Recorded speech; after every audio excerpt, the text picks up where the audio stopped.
Assalamualaikum warahmatullahi wabarakatuh. Good morning friends, how are you today? I hope you all in good condition. Okay friends, before we start our study today, let's open our study by reciting basmalah together. Bismillahirrahmanirrahim. Teman-teman, hari ini kita akan mempelajari tematik tema 4, subtema 2, pekerjaan di sekitarku.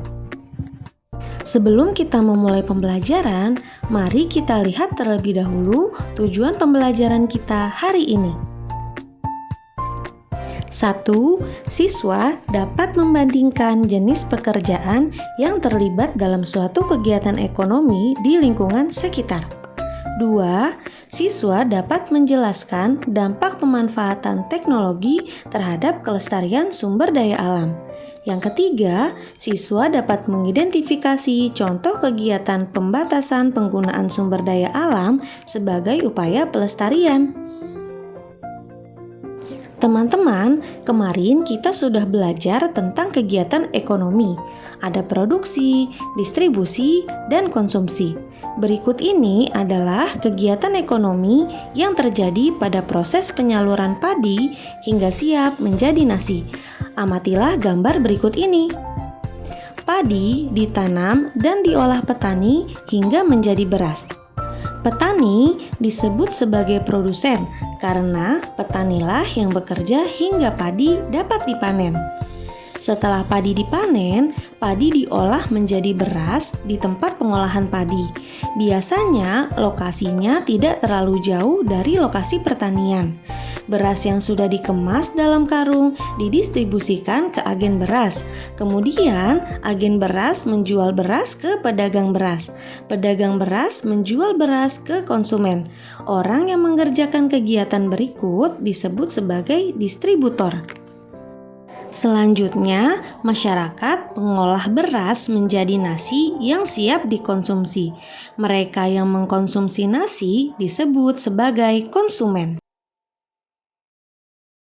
Teman-teman, kegiatan petani padi tadi merupakan salah satu contoh kegiatan ekonomi atau pekerjaan yang menghasilkan barang. Kegiatan jual beli bukan hanya berupa barang, tetapi ada pula yang berupa jasa. Jenis pekerjaan mereka pun bermacam-macam. Mari kita pelajari bersama-sama.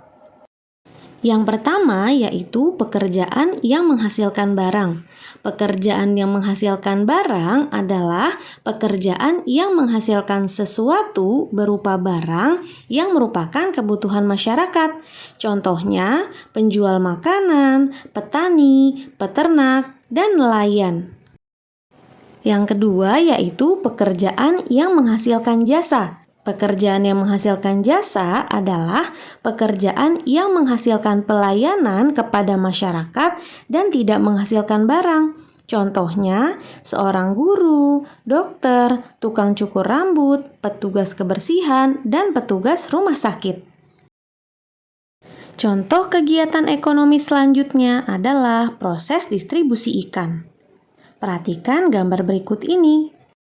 Pada gambar A, ikan ditangkap oleh nelayan yang disebut sebagai kegiatan produksi.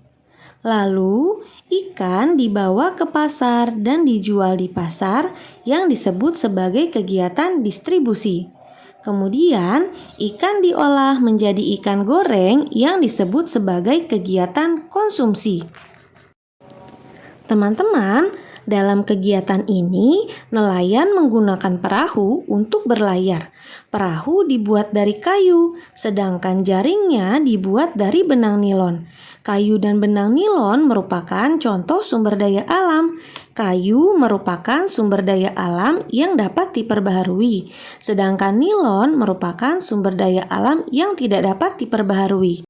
Jadi teman-teman, setiap kegiatan ekonomi pasti memanfaatkan sumber daya alam yang ada. Salah satu pekerjaan yang terlibat dalam kegiatan distribusi ikan adalah nelayan. Nelayan merupakan salah satu pekerjaan yang memanfaatkan teknologi.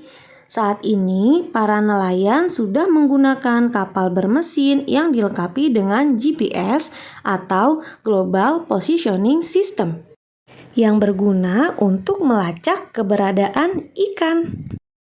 Untuk meningkatkan hasil tangkapannya, ada nelayan yang menggunakan bom ikan dan pukat harimau. Saat ini, kedua peralatan tersebut dilarang penggunaannya karena menimbulkan dampak negatif terhadap lingkungan. Misalnya, dapat merusak terumbu karang. Tetapi teman-teman, di Indonesia pun masih banyak nelayan yang menggunakan peralatan tradisional untuk menangkap ikan. Mari kita pelajari bersama-sama perbandingan nelayan tradisional dan nelayan modern dalam gambar diagram Venn. Berikut ini adalah diagram Venn perbandingan nelayan tradisional dan nelayan modern. Mari kita amati bersama. Kita amati mulai dari nelayan tradisional. Nelayan tradisional menggunakan perahu layar dan menggunakan peralatan tangkap sederhana. Sedangkan nelayan modern menggunakan perahu bermesin, menggunakan peralatan tangkap modern, dan memanfaatkan gelombang suara atau sonar. Namun, antara nelayan tradisional dan nelayan modern memiliki persamaan, yaitu sama-sama digunakan untuk mencari ikan, lalu menjual ikan untuk kebutuhan sehari-hari, dan mengandalkan perkiraan cuaca dan gelombang laut. Teman-teman, semua kegiatan yang berkaitan dengan pengolahan sumber daya alam harus memperhatikan kelestarian sumber daya alam agar kegiatan tersebut tidak menimbulkan dampak negatif bagi lingkungan. Contohnya, nelayan tidak boleh menangkap ikan dengan menggunakan bom ikan karena penggunaan bom ikan dapat merusak terumbu karang dan lingkungan laut. Contoh selanjutnya, nelayan tidak boleh menangkap ikan dengan menggunakan pukat harimau karena dapat menyebabkan ikan-ikan kecil akan ikut terjaring sehingga daur hidupnya terganggu. Jadi teman-teman, memperhatikan kelestarian alam bukan hanya tugas pekerja yang mengolah sumber daya alam, melainkan tugas kita semua. Kita dapat melakukannya dengan cara menghemat benda-benda yang dihasilkan dari pengolahan sumber daya alam. Misalnya, menghemat penggunaan kertas dan melakukan daur ulang pada barang-barang bekas. Teman-teman, cukup sekian pembelajaran kita hari ini. Untuk mengetahui pemahaman teman-teman, silahkan kerjakan Bupena 4B, halaman 44, muatan IPA dan IPS. Okay friends, thank you for your attention. Now, let's close our study today by reciting Hamdalah together. Alhamdulillahirabbil alamin. See you later. Wassalamualaikum warahmatullahi wabarakatuh.